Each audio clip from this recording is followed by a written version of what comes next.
Blessed love and peace.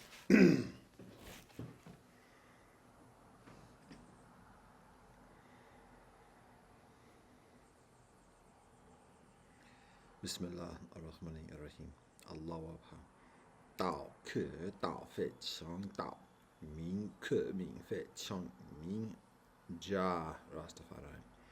Deus nos daqui é são tokita nomentum. Vahegu sanam. Baruch atah Elohim Eloheinu melech haolam hamotzi lachem min eretz. Amen. Kyrie eleison. Sevamas tu savergetahe. Saber sata bovantu sukitata. Vagabia. Aquaba upendo na amanim. Fakir neslami. Chinda dam permer. Leibov me rumjega. Ubuntu shubona fakitka.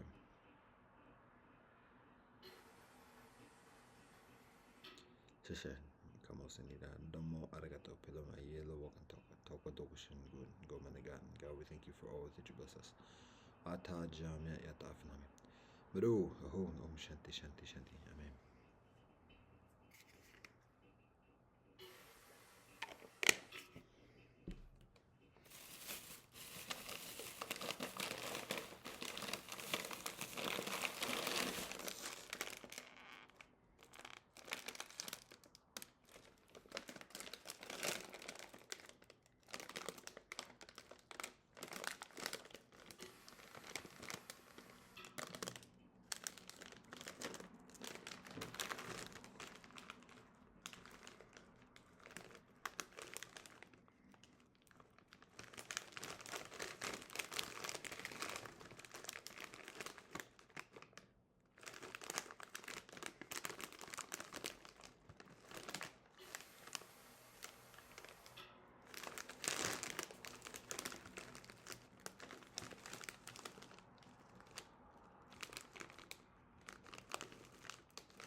Peace and blessings. Not kosher. I thought this was kosher actually. I presumed. Don't have it regularly. It's one of the nostalgia joints. Didn't even look because usually these joints, I mean the big corporate processed food joints, particularly like snack food chips, are usually kosher. So I don't even look because it's not that frequent of a thing. And it's not vegan. And so here we go. Not going to explain the rationale for this recent articulations. At this point, seeing that it's not vegan, there's the intention of abstaining from making further acquisition of such. But in the meanwhile, incurring the consequences accordingly.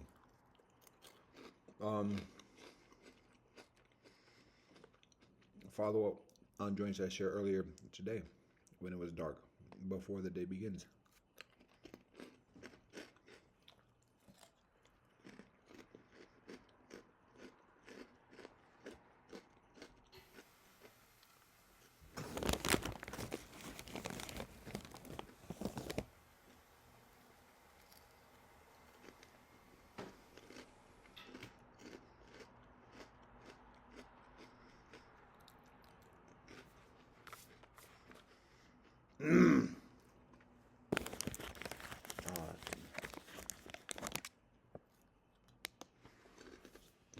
One joint is a further explanation of the rationale.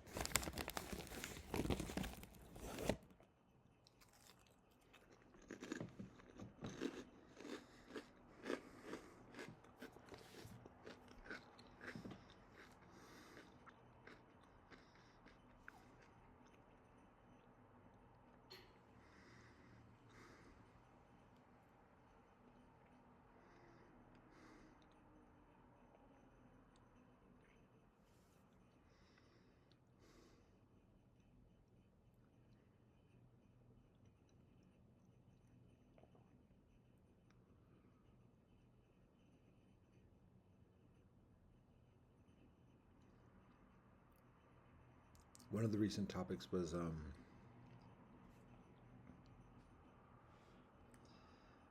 privilege and freedom. There was something else. I'm trying to think of the further explanation of the rationale. If it was pertaining to that or if it was something else that was related to that.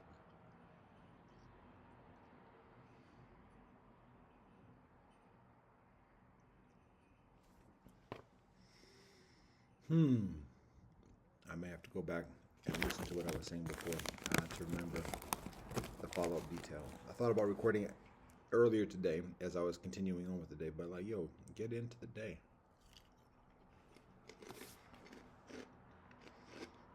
Had it all the way up to just a minute ago.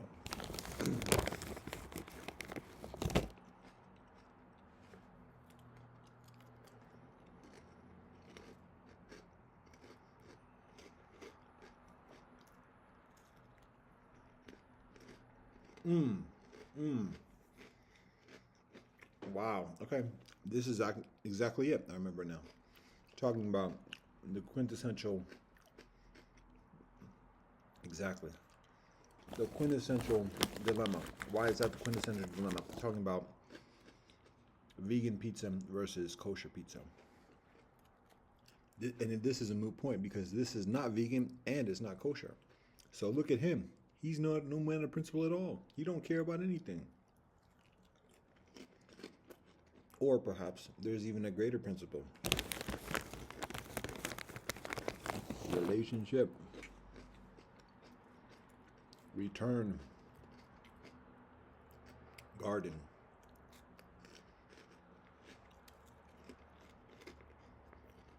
The spirit of the law.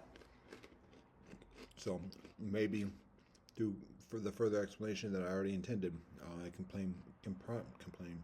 provide, explain, or complain. The rationale about having this at this moment, maybe why the mukbang at all, and then why this. So why vegan pizza versus kosher pizza is a quintessential, what do we call that? The schism of nano civilization for the next 7 generations of Ubuntu science, aka Black Buddha.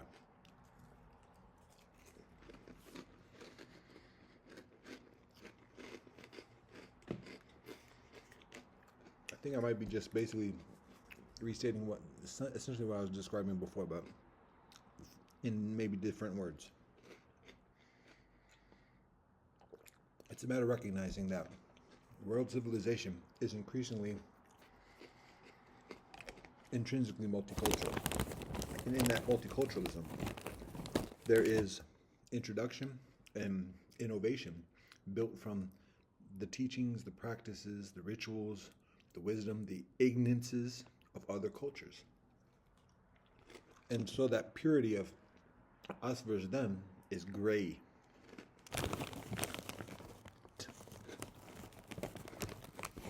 It's gray. It's very difficult. It's actually, I won't say impossible, but everybody's intertwined significantly. So,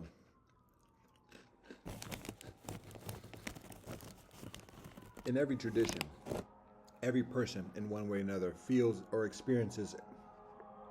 That was very quick.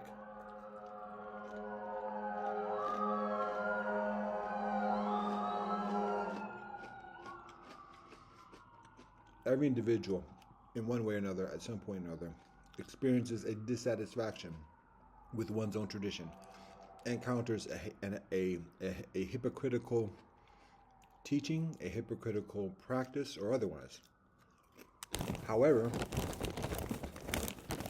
there's no option of like leaving or whatever. It's just like continually wrestling with that, acquiescing or finding a solution or otherwise.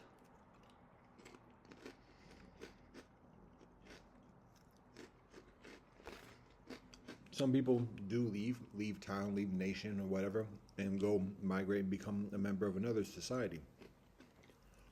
But by and large, through much of history, people have had to, and it's not a prison, but it's just like the nature of things.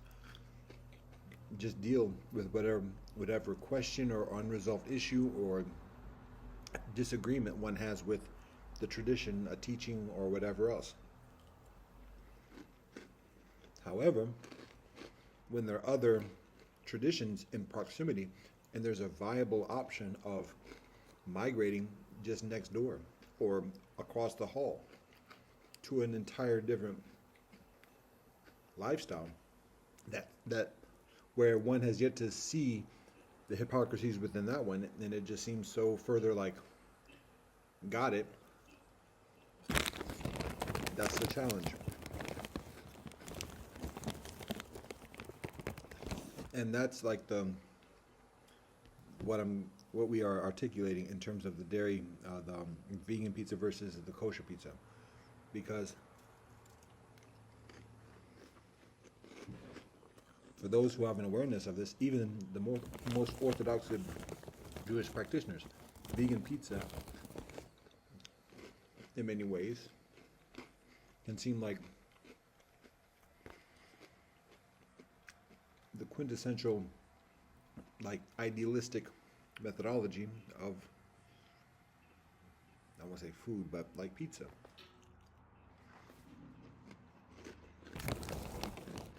Because in that methodology, there's compassion for animals. There's the propensity of using all healthy ingredients, finding methodologies of all cheese alternatives or whatever that like are actually healthy, economical, fair trade, and everything else. And so the same could be done in the kosher methodology, but there's less motivation for doing that. And then there's a lot of scrutiny, skepticism,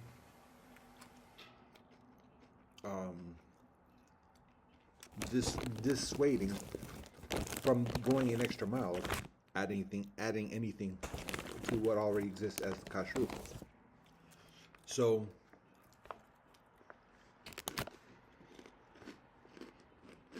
the point is, in this comparatively new experience of the coalescence of the traditions, and people say picking and choosing one's religion or beliefs or whatever else, that's a false accusation and false condemnation. That's just like gatekeeping and false binaries of just trying to keep people in the fold and obedient to the contradictions within one's own heritage. And we're not hating on any of this. We encourage kinfolk to be further knowledgeable because we recognize that truth and perfect truth exists within each tradition when one studies and practices proficiently.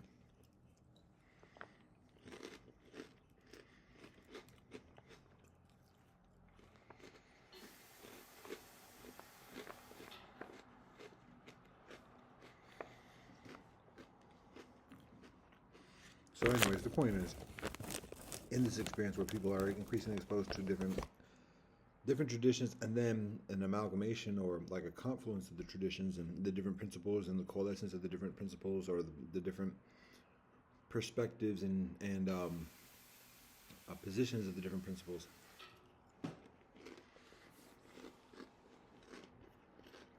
The ideology, the idea of like a utopian ethical rubric can be very inspiring, encouraging, even convincing, even though it actually has yet to have like a track record, like a proficient, solid track record or whatever. So people encounter that dilemma of staying within one's own heritage and continue to wrestle with the frustrations within that as best one can, or venturing out into an unprecedented endeavor of ideal. And when many kinfolk are already immersed within the ambiguity and corruption of secularism, the amalgamated ethical coalescent realm is increasingly favorable, increasingly plausible, increasingly all that. So that's what we're describing, and that's applying not just to Judaism, but to every ism, every religious tradition: Islam, Christianity, Hinduism, Buddhism, Taoism, every ism, Rastafari, Native, and otherwise. Each tradition is challenged with the experience of pluralism.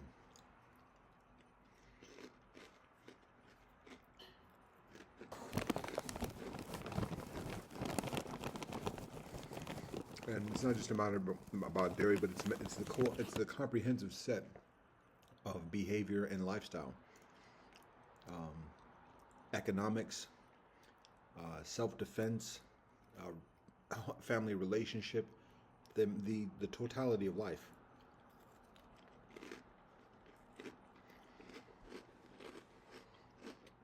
And that schism is the schism for each tradition, and within continuing generations defines how civilization continues on Earth. What decision can folk make concerning that schism? And sneezes.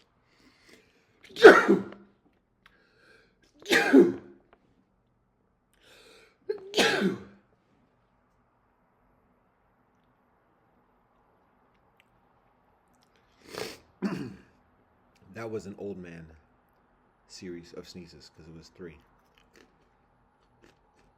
Young folk is 2 and under. Old folk is 3 and up, generally speaking. I don't get too many 2 and under yet these days. Sometimes. So that's the basic gist. And that plays itself out in all the different endeavors of human activity. Warfare, government, politics, economics, relationships, everything. Because people are naturally striving for that solution, for that balance. And just turning a blind eye is not a viable solution within any homogeneity. And again, this is not a call or a proselytizing for people to abandon their tradition. Not at all. It's a matter of recognizing what the conditions are, what people are already doing, what people are already searching for, and then finding, providing, encouraging, healing, reconciliation amidst all the decisions that people make in any side.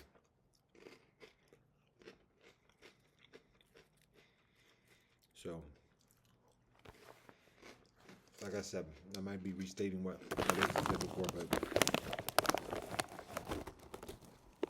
that's the nature of the schism.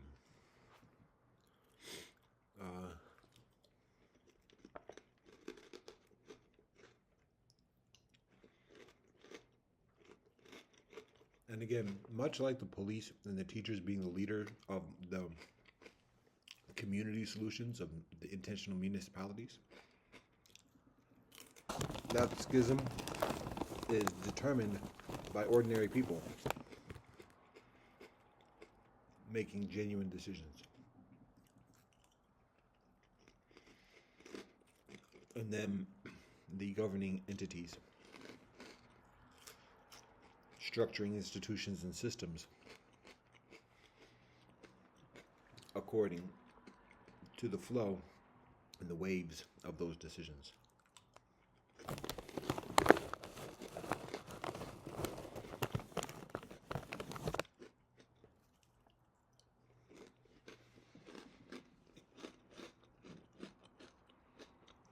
Experiencing, observing, interesting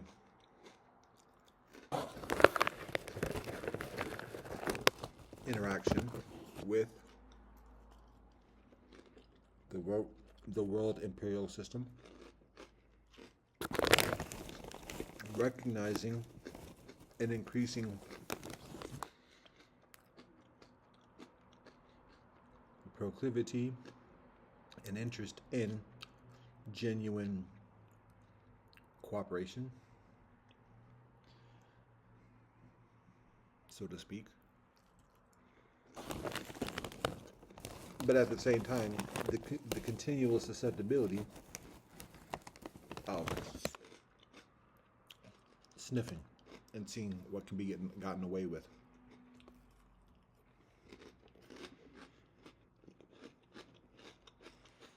Oh, I remember another thing I was supposed to share. I was about to say something else, but now I was about to mention authoritarian slaves. So if I'll say that, so think about that. Remember that. Cheesy fingers. But before I say that, I'll get to what I was going to say. I was thinking about saying before.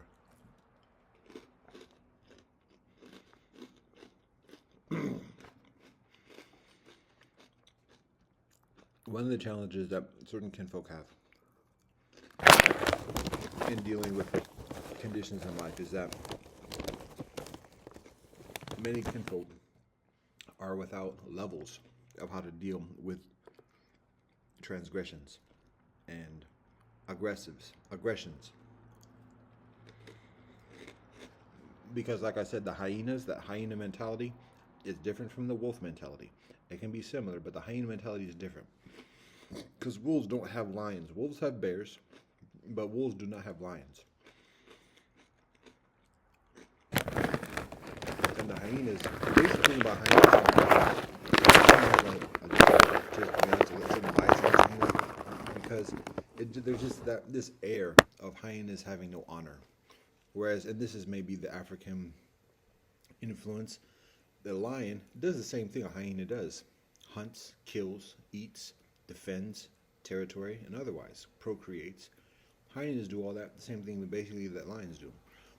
A significant difference, though, in terms of the perspective of a humanoid, is that lions have this air of nobility. Even though it's basically just a humanoid type of bias, there is this sense of honor and nobility amongst the lions. Stand for this and that and the other, protector this and the other. Whereas with the hyenas, it just seems like it just seems like just so just deceptive, scheming, no honor, very little honor, very little nobility, just like no code. And so that's one of the challenges, and that's why I often make that comparison or whatever, because that's much of how the experience of imperialism is, particularly when it's manifested, because kinfolk behave in the way of a hyena rather than within the way of, or the way of the humanoid perception of hyenas rather than within the humanoid perception of lions. And that's just not me. Ask England, the 3 lions, and additionally, it's something that's recognized around the world. So, when those who endeavor to be lions encounter the antagonisms, the aggressions, the sniffing around and little pot shots from hyenas, and have forgotten the training of sovereignty, of measure,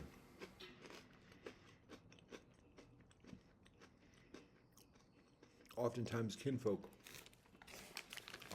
experience a disrespect and just get fuming and want to just go full force against that disrespect, because that disrespect is perceived as like, yo, if you let them get away with that, then it's just going to get worse and worse and worse. And there's an element of truth to that.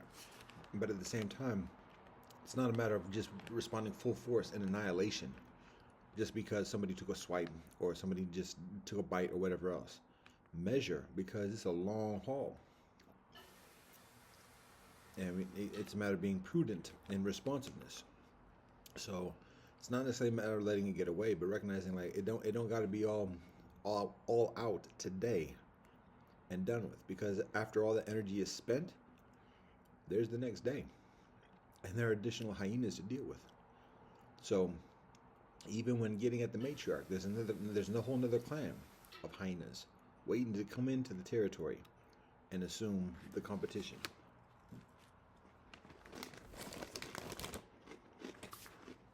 So point is to have some gears between 0 and 100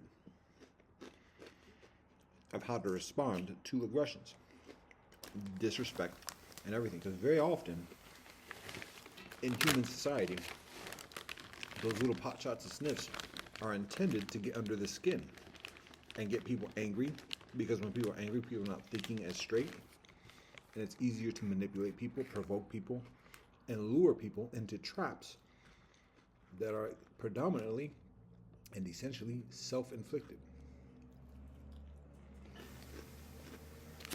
Because particularly men, women in a different way, are making hot-headed or spur-of-the-moment decisions significantly based on ego and not a lot of rationale. So the point here is studying,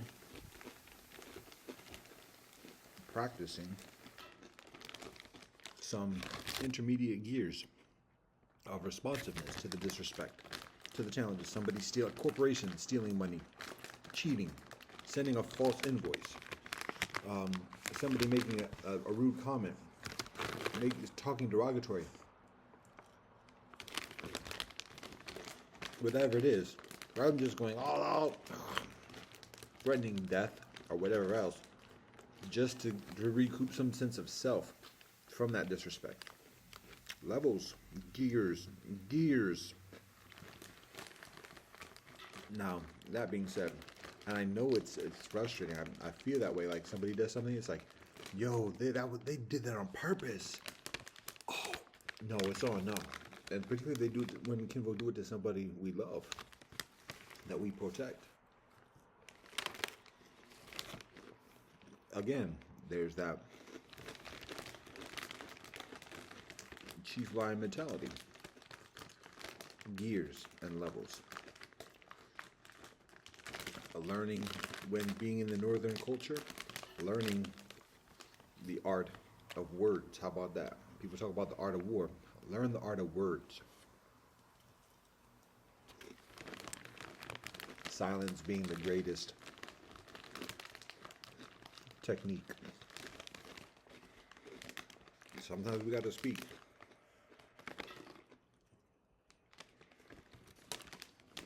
Our actions are the best speaker.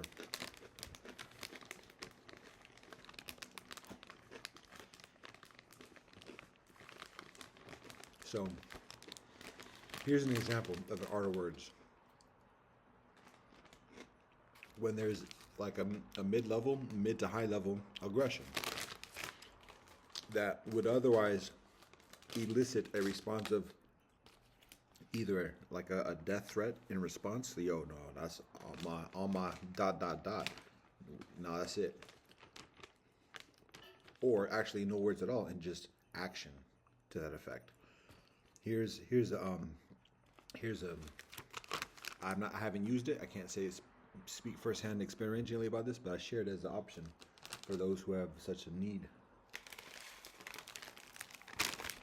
on any given day. It's like this. And again, much of the strongest words are just like very calm, balanced statements of fact. We're not gonna be licking fingers on this joint. Being calm, but at the same time letting it be known, like, death is not a thing. Like suffering, torture, there's no fear of that. We don't want it. We don't look for it. But and it's not like, I ain't scared to die. I ain't scared to die. Blah blah blah. It's just how we speak, letting that be known. Like we've thought about this. We've experienced these elements, and that is just shown. We don't say that, but we let whatever we do say speak that actuality. So here's an example. And again, this is a higher level type of situation. Because they're kinfolk whose job it is to deal in death threats in a very smiling face, nasty assassin type, lawyerly way. So within that environment, it's comparatively frequent. A lot of people don't get that type of regular kind of interaction or whatever. So, but anyways, this is what I'm about to share is along those lines of dealing with somebody who's essentially like making serious threats to a family, but is doing it very calmly and smoothly. And additionally, one consideration is this line of thought, this line of logic, and it is speaking to the matter of like asking questions or just stating facts, like to our knowledge, capital punishment is the practice of the state of Ohio. So already we're dealing with the death penalty right there. We're not making any threats. We're just making, that's a statement of fact. The death penalty exists within the state of Ohio. And then talking about, so who has the authorization to determine the imposition, the practice, the imposing of the death penalty? Magistrates, judges, what level? State level? What kind of case gets to the state level for that, other than appeals or Supreme Court? We can recognize that authority, perhaps presumably, gets all the way down to the county level, maybe even the local level, depending upon the case. A murder case, it's not automatically a federal thing. It's not necessarily, to my knowledge particularly, not necessarily a state thing. So it's a judge that is sanctioned either by a county, maybe a city of Cleveland. I don't know about a municipal city. To be honest, I have less awareness of the criminal. How about that? The criminal court procedures. Almost speaking today, in terms of like a case like that, there are judges at the municipal levels, suburban or whatever, but there's a presumption that significant cases of that nature going to either, I don't know how it would go to the jurisdiction of Cleveland if everything would happen within the jurisdiction of the suburban municipality, but either that or to the county. But either way, the point is that the judge is appointed, either elected through the voting of the citizenship or appointed by some other official. But the point for that is that it doesn't take some high-level government official in the state capital or whatever to impose the death penalty. So there it is. There's that killer, that license to kill, bestowed onto the judges. And then talking about, okay, so what kind of offenses are classified as warranting capital punishment according to the law of Ohio? Murder, maybe, well, I don't know if rape is that, but rape is just as nasty in many ways, even nastier. Torture, perhaps. What about treason? Treason. Now that's a federal thing often in many countries, and that's a serious thing. Treason is often punishable by death. Hanging is a particular methodology because that is a threat against the society itself. Treason. That's without even killing anybody. That's not without even causing physical harm to anybody or threatening physical harm to anybody per se. Treason. So, if treason is a capital offense and the license to kill is bestowed upon individuals selected at the local level, Cuyahoga, municipal, city, and otherwise, does that mean that anyone who has that type of authority at a local level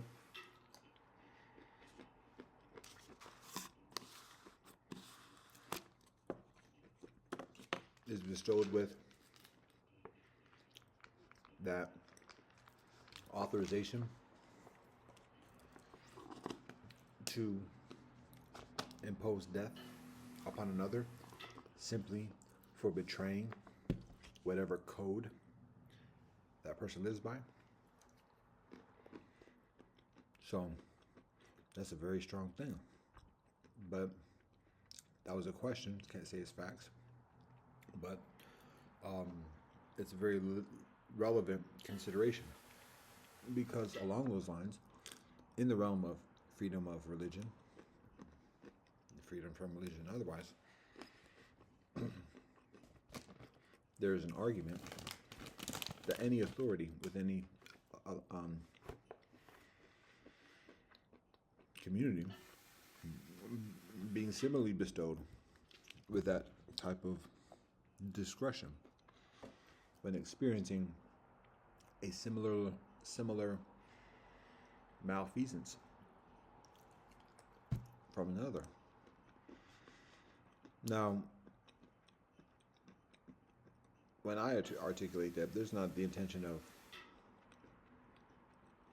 soliciting or intending the death penalty on anyone. We live by a very strict code. Even when people do kill somebody or otherwise, our code does not warrant or does not permit death penalty. It actually prohibits that. We can lock up for life without parole, but we can't kill. So for us, it's a moot point. However, for those who are communicating an aggression towards somebody, and those aggressors living by a law that allows death penalty in a domestic sense, it's a matter of articulating that to those aggressors about their own law, about the aggressor's own law. And one, that's slowing up the aggressor's aggression and recognizing the in-house susceptibilities of demise according to the laws of the own aggressors.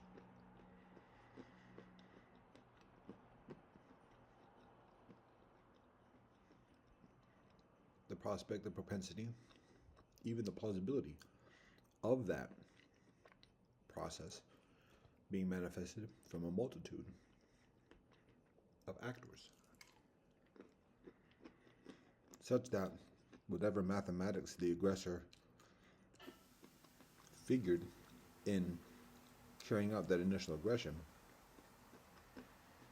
doing some recalculating about those that are calculating against the aggressor. Very often, most often, the aggressors are slaves and working for others. And it's a very interesting and, to be honest, a frustrating phenomenon of aggressive slaves. Or not even just not aggressive slaves, but authoritarian slaves.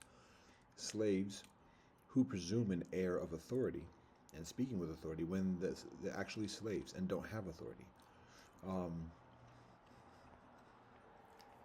Can be very knowledgeable about what the slave masters are doing or planning, and try to seem authoritarian towards others and speaking about that knowledge, but in actuality, kinfolk don't make decisions. Kinfolk don't have position in the hierarchy to negotiate or make treaties, and are just being utilized to intimidate, to distract, to invoke fear, and otherwise. So one way of dealing with that directly is just saying, oh wait, what's your authority? Who are you? What's your level? What's your authorization? You might have a lot of knowledge, however, you're still a slave. All citizens are slaves.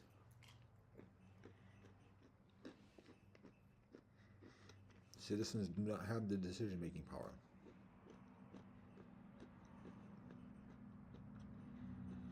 Is that a statement of fact? Is that a true fact? What about the president?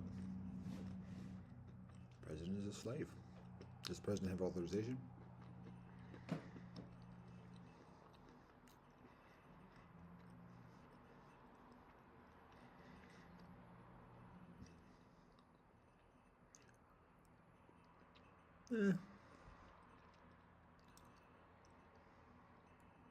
Who's to say?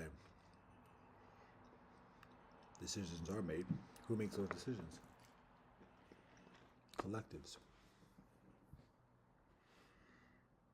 not any one person. There is the actuality of speaking to people who do have authorization of making treaties and signing things and making decisions. But the vast number of kinfolk in society, the vast number of 99.9% of the citizens don't have that. Even when citizens have a very huge knowledge, lawyers. We talk about doctors? That's a little bit of a different realm. Most politicians don't have the authorization. So that helps to just like cut through the BS and get to the point. That person is not authorized. Person doesn't have authority in their own set. So there's little point arguing with that person or listening or giving credence. What they may say be very actual. There may be warfare, and there may be details, and there may be threats and everything else, and the things that the person is communicating is knowledgeable. It's knowledgeable about what the plans are, and additionally, but there's little purpose for talking or arguing with that individual because that individual doesn't have the decision making, and all that does is distract and give further credibility to the slave that doesn't have the authorization. And it's not a matter of getting mad at that. It's a matter of stating that as it is.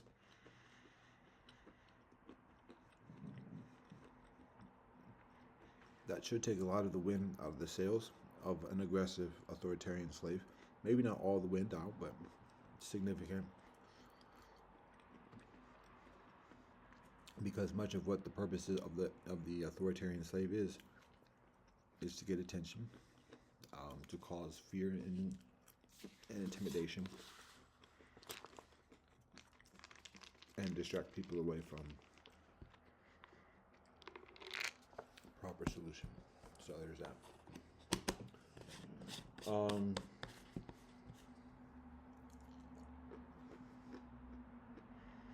So I spoke about those two things. The schism as well as authoritarian slaves. Observing the tactics of conception that the system is doing amidst what I would describe as in terms of the interest of cooperation. It's interesting. The things that people reveal when endeavoring to do the subliminal manipulation, again, the music, infusing suggestions, and then that being coupled with in-person comments, conversations, emphases of ideas, names, experiences, threats in the conversation, but doing it loud enough in earshot of other people to plant those suggestions in other people's ears, so that with the effect or the endeavor of manifesting those thoughts further in the people who hear or overhear those conversations. Violence, sex, temptation, seduction, torture, greed, opportunities, all these different seeds of thought being planted amidst these other conditions of audible signaling. And then it's interesting to observe like next level type of, like I said, inception type of things, where kinfolk aren't even trying to like plant seeds in the temporal thinking of the awakened state, but just like just an extremely subtle suggestion that speaks to a person's dreaming experience with some knowledge about what that person is most likely, or presumably by the research and whatever other people who are doing it, what that person is dreaming, and trying to just make a suggestion to have some type of influence within the dream world experience. Very interesting. But in the same time, revealing itself, showing evidence of what it's doing, not just for myself or anybody else who is experiencing and evidencing it, but even further. And in those type of techniques and tactics, the awareness of it significantly lessens the influence of it. So, no, there's also the flip side of that in terms of talking about it gives further attention to it too as well. So we have to weigh how much we share about these things. But interesting to note. Again, one of the solutions through this is calmness, balance, not getting angry, having mantras and things to concentrate upon that are increasingly constructive and healthy.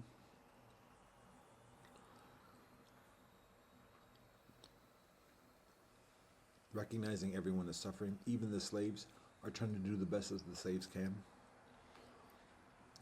And the slaves are encouraged into liberation, into freedom, in increasing ways, at the least, when seeing the balanced response, the calmness, the non-anger, the non-retribution or whatever, and the non-acquiescence, the non-just like absorbing it and succumbing to it or acquiescing to it, but holding one's own, but at the same time not trying to be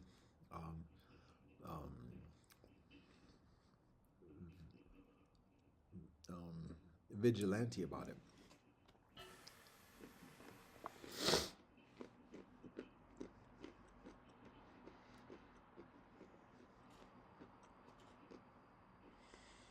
One of the things why I say the word sissy,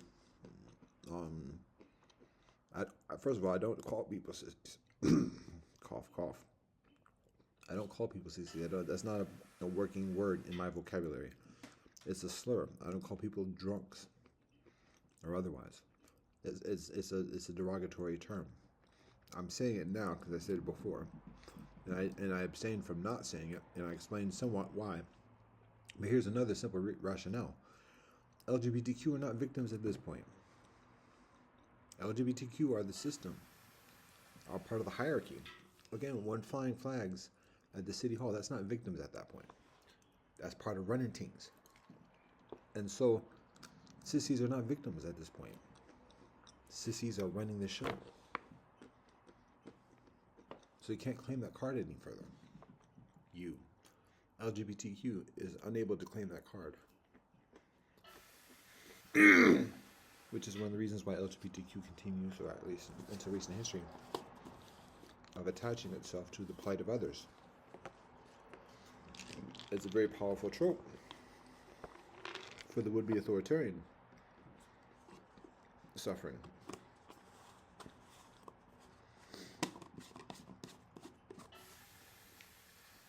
Right, this is supposed to be for the birds and the flying creatures, aka the gliding creatures.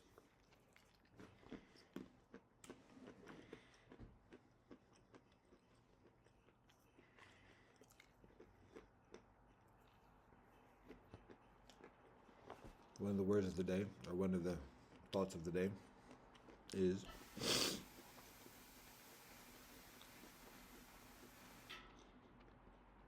crazy, genius, and beauty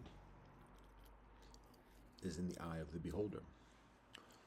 So the question is, what you looking at? That's the humor from today. Some of the humor. The next level is recognizing that a significant objective and purpose in life is being unafraid of being any of those. Crazy, genius, and beautiful.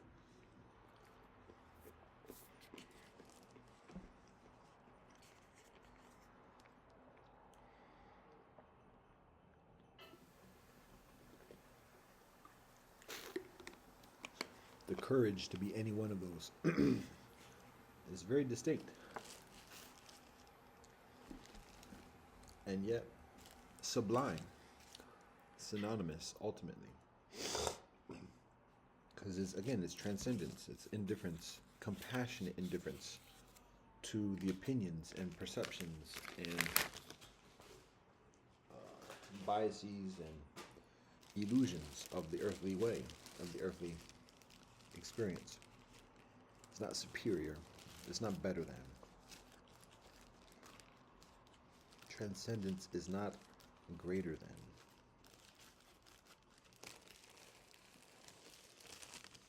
Ha ha ha. Here's the culprit from yesterday. This tool. You're a tool. Ah.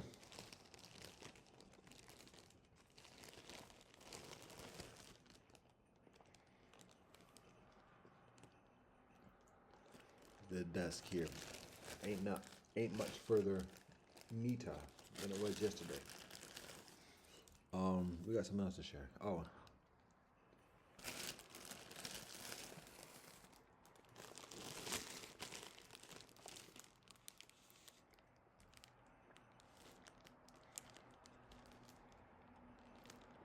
Woody.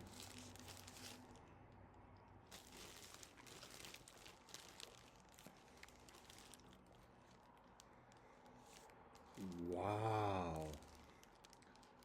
Interesting. Wow. That's somewhat surprising. Now I'm going to have to look at this in the light. Because it looks like this joint isn't even kosher.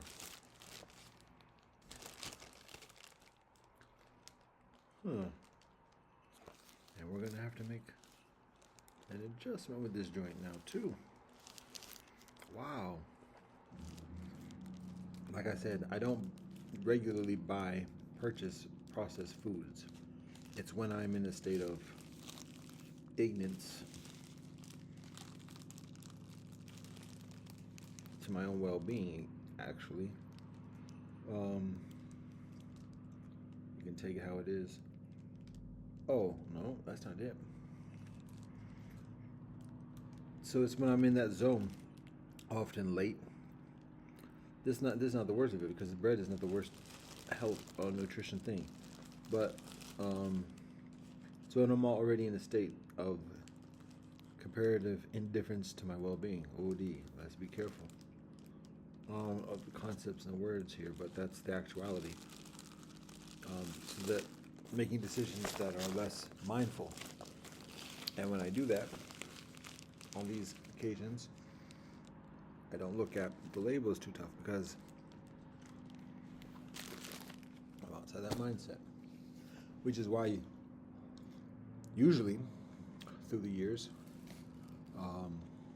the food methodology is buying in bulk healthy food, stocking it up, and only buying produce on a regular basis, periodically. Otherwise, things are already in storage, and preparing food accordingly. Conditions are different at the moment, and so I'm having cash. So that's a very unhealthy thing right there, to be honest. Even in the mindset, has an unhealthy influence in the mind. And then that affects buying decisions. The buying decisions affect the eating decisions. The eating decisions affect the mind experience, the body experience too. And then it just becomes a further. It's still got the cheesy fingers. I can't see in this light. I can't see in this light. Looks like it. I gotta wash my hands. So. Anyways, and that's just even having cash. Even, I mean, similarly with having a card, but particularly with having cash. I've relinquished a lot of that discipline of holding money and like being conservative or whatever and holding money. It's a mindset, and I've relinquished a lot of that because, anyway. So I'm thankful for thinking about and looking at labels after the fact now. But again, I already have it, and it's a considerable amount to replace or otherwise. So I'm consuming it at the moment and making adjustments in terms of intentions for future purchases. Now this is, come on. All right, that looks kosher right there. And again, this is dark right now, so I have to look at this again in the light because it might be printed in some place that's less conspicuous. So, anyway, talking about mindfulness, the influences, again, the warfare of today is cognitive. It's always cognitive. That's always been the case, but it's increasingly. Um, it's the warfare of influence through internet, social media, and additionally, and it's not even for the purpose of consumerism. It's for the purpose of behavioral obedience, and being increasingly like those that matrix experience of just being sedentary beings that feed off of a tube and emit energy to sustain machinery. Even those who are in positions of quote unquote running the machinery are in a similar position of being sedentary creatures attached to the tubing and having the certain mechanisms of that precipitating euphoria and otherwise, and minimizing the experience of pain, and then imposing that methodology on others. So a lot of the behavioral control is guiding people into that sedentary lifestyle. Me sitting here hour after hour talking to this thing is a consequence of that, and it's only my own doing. I'm the only one to blame for myself, and each of us for ourselves respectively. And it's a matter of us returning and progressing in a path of healthier interaction, communication, and relationship with each other.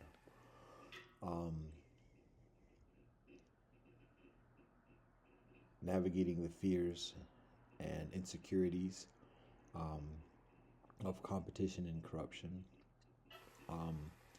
that discourage us into the advantages or the perceived advantages of technology in competing and corrupting with each other.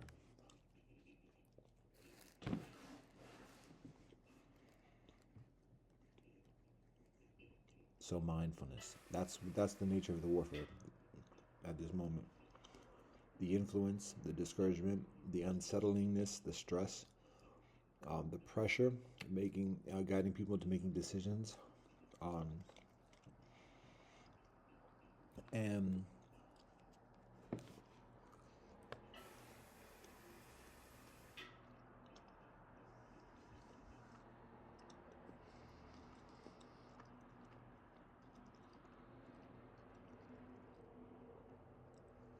amidst that, there are solutions in it as well. Being quiet, being still, observing the conditions, observing the nature of the movement, identifying what the necessities are in terms of nutrition, in terms of just the wellness, the healthiness of our body, mind, heart, and spirits, respectively and collectively, and then making decisions and practicing routines that maintain that healthiness.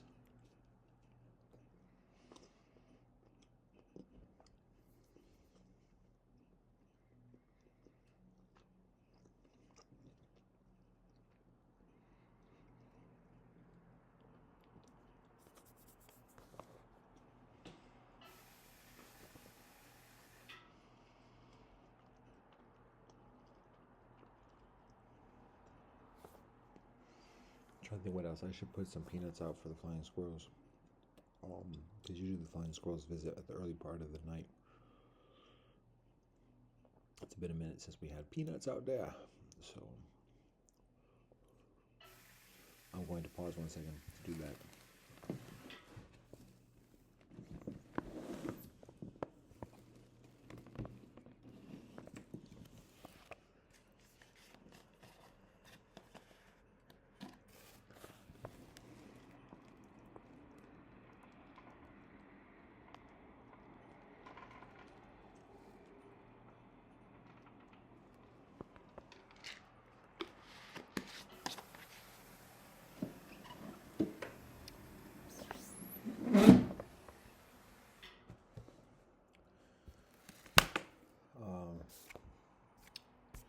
trying to think what else there is to share.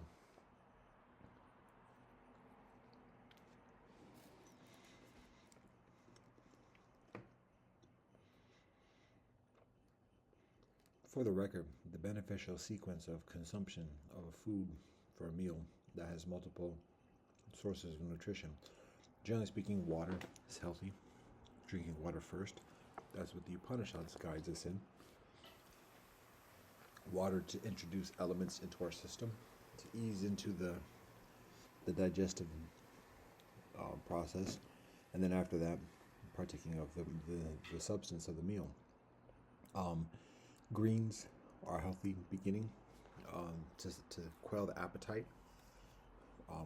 Healthy medicine from greens, grains, and then from the greens and the grains into whatever gra you want to think of for like the tasty, savory type food or whatever the flavors are. That being like the latter element, because those are generally the most expensive. So it's better to eat less of an amount, because generally speaking, it tends to have less nutritional value, but it provides a lot of motivation for participating in the meal. Could be the reason why people drive all over the place to get to a particular place, to feel that flavor, to experience that flavor. But rather than just filling up on that at the beginning because it's expensive and it's less nutritional, first partaking of the nutritional greens and grains. Then, I'm not calling it great, but maybe gravy. How about that? Greens, grains, and gravy. What up? All things to praise the Most High. Starting with the greens, then the grains, then the gravy. Actually, beginning with gratitude. How about that? And concluding with gratitude. So, there's a work product from our mukbang. Ahora.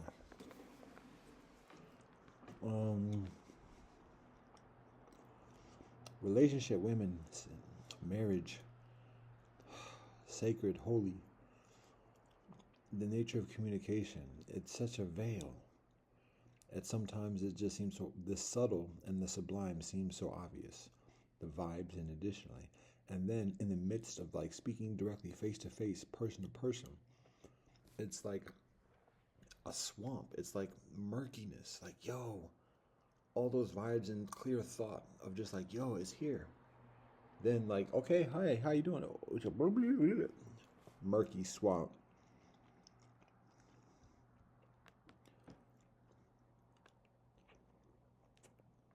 So it's patience, regularity, and then perseverance of like, is it worth continuing to trudge through the swamp and everything else to like get into that realm,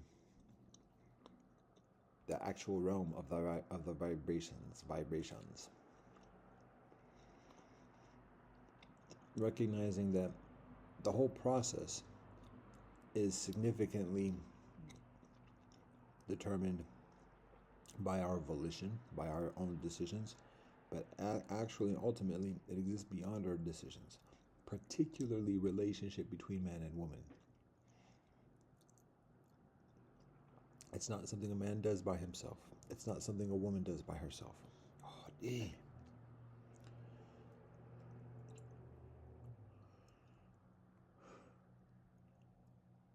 And it's humbling.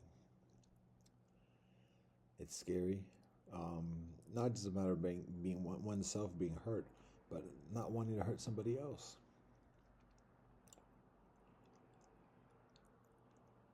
Getting frustrated and that's it, blah blah blah, and then forgiveness. Like, oh wait a minute, they were thinking that. Oh, they were 2 steps ahead of me.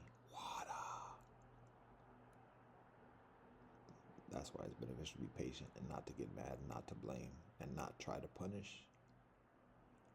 Because sometimes kinfolk, even we just meet, know us better than we know ourselves. And we only have often these windows to merge the skin. Humbleness, sense of purpose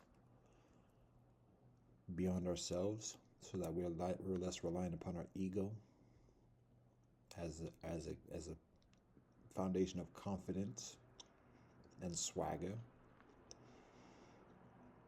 And thus, when we make mistakes and we fumble, we're less embarrassed because who am I? Whatever. You know what I meant. You ready to go? Okay.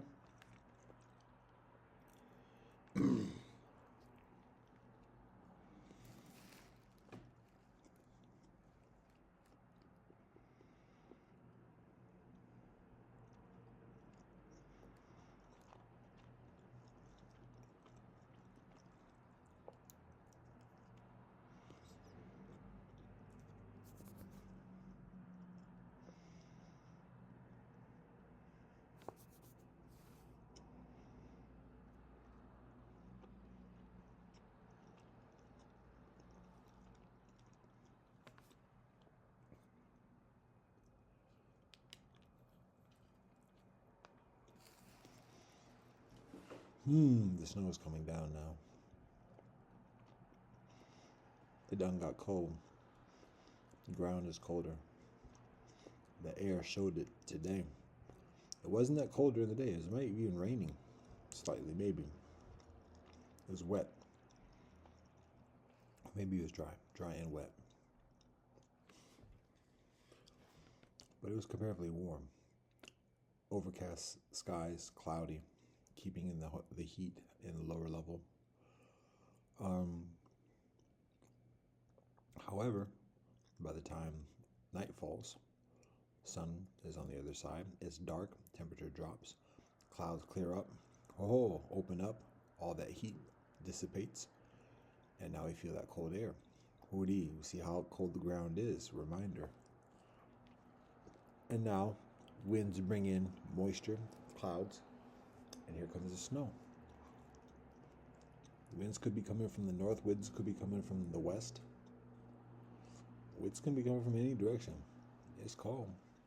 It's not the coldest it gets. It's still early in the winter.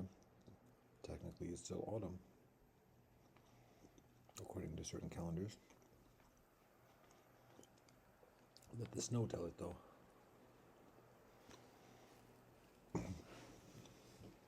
And this is the type of evening where the flying squirrels post up, partake of some peanuts, and then sit in the corner and just vibe. Look out. What's going on? I'm chilling out. Oh, look at that silly cat. Look at that dog. What's going on? Chilling for like half an hour. I should be careful about telling all the squirrels business. Don't know where the owls might be. How about that?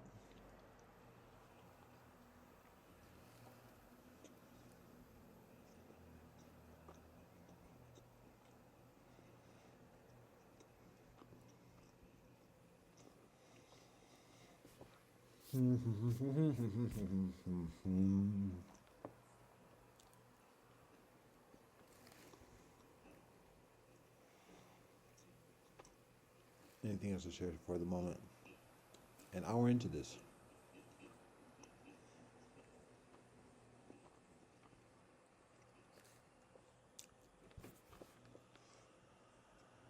Not sure much of it.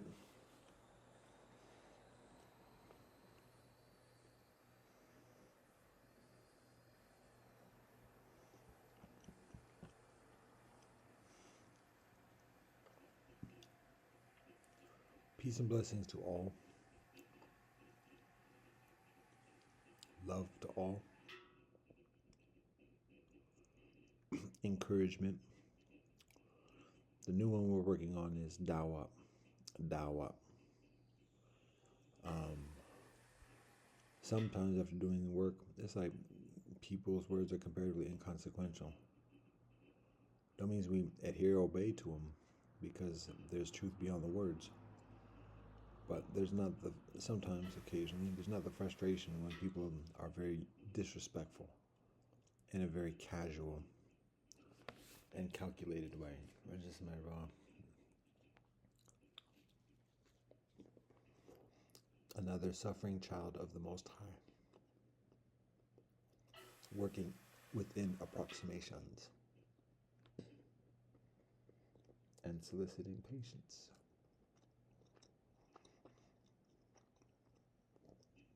Please excuse us.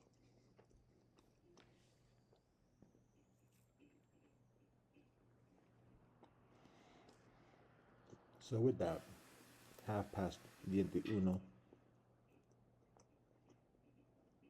EST.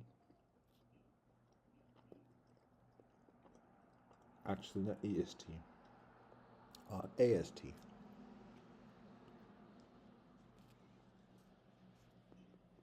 Will be EST eventually, God willing.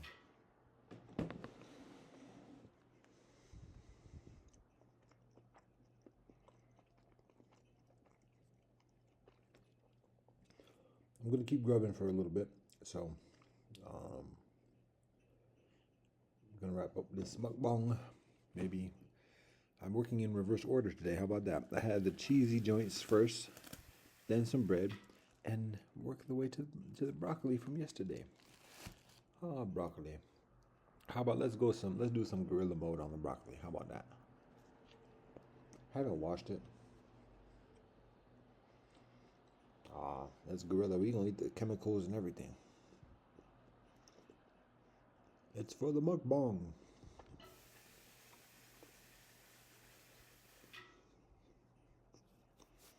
Talking about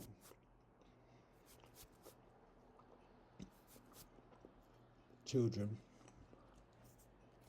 particularly in this instance, children of the Middle Passage. I shared before that until justice is properly reached. Well, first again, emphasizing that all phenomena, land, water, air, light, everything is owned by the Most High, Allah, Creator, God, Elohim, Tao, nature. Everything is owned by God. Everything comes from God, everything goes to God. Point blank, 100%. End of the day, that's what it is. Now, that being said, you can play this video in reverse order. Rewind. It's like the records of the 1960s, Beatles. Play this video reverse. Double time. And that's proof. Oh, he ate the greens first. And that's deception. Humor. But let's be mindful of that. Let's not play too much. Let's go back to the topic. Because this topic is a heavy topic, to be honest. Let's give it respect. This is so healthy.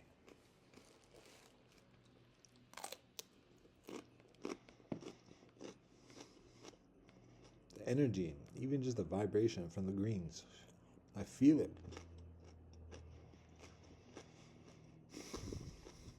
Excuse me. Life is conditioning ourselves into the healthy.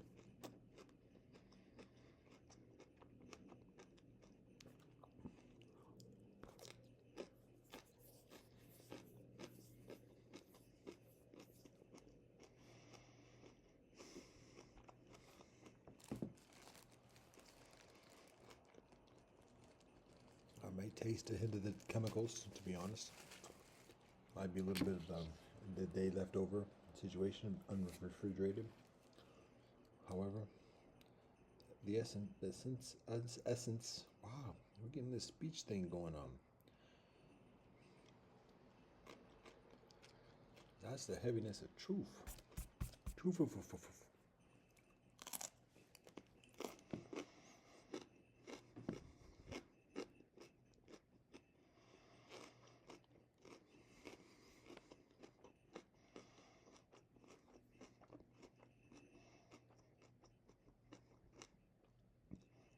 Another Thursday. It was snowing a week ago. A heavy snowfall came on Thursday. This is Wednesday night.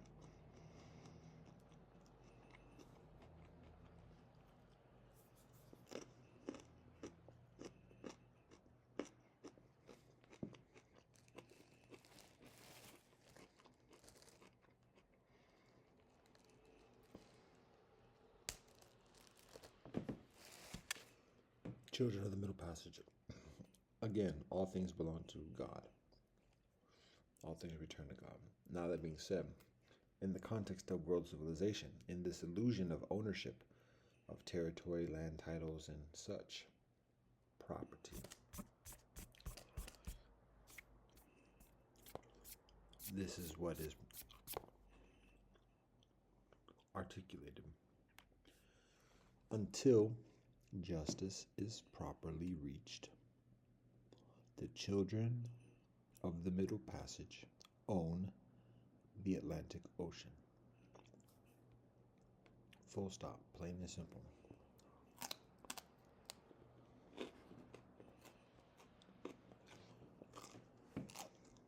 The consideration for the children of the Middle Passage is how to carry that responsibility. It's been that way for a long time, actually.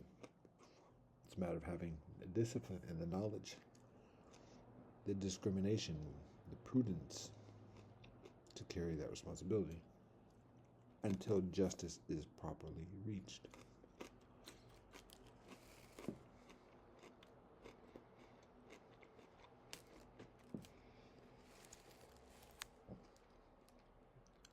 Holding the children of the Middle Passage, holding each other accountable and responsible for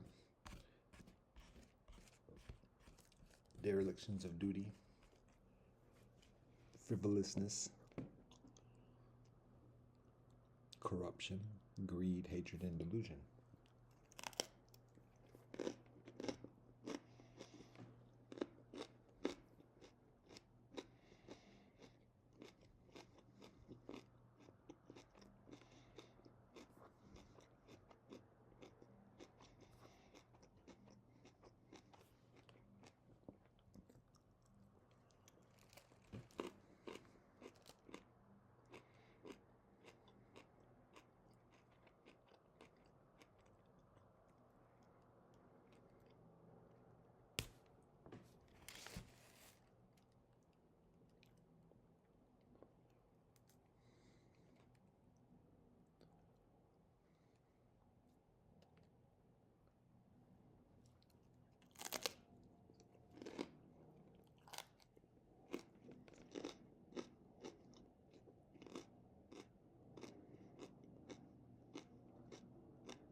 The flying scroll is here.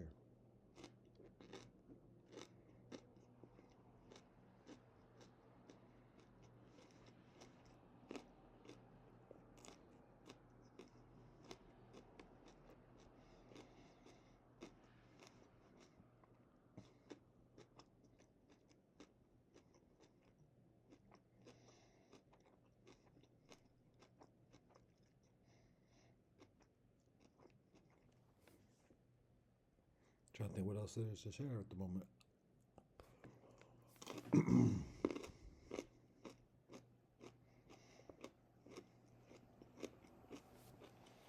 I guess for the moment, just encouragement for kinfolk to think about and cultivate a mindset of a village, a municipality, a village municipality. Thinking about 100 people to live with as a municipality, 1,000 people, 1,000 families to live with. 100 families, 1,000 families. Posseing up and acquiring a municipality, becoming a municipality. Addressing all the different facets of being a municipality. School, police, as you said before, food, shelter, clothing,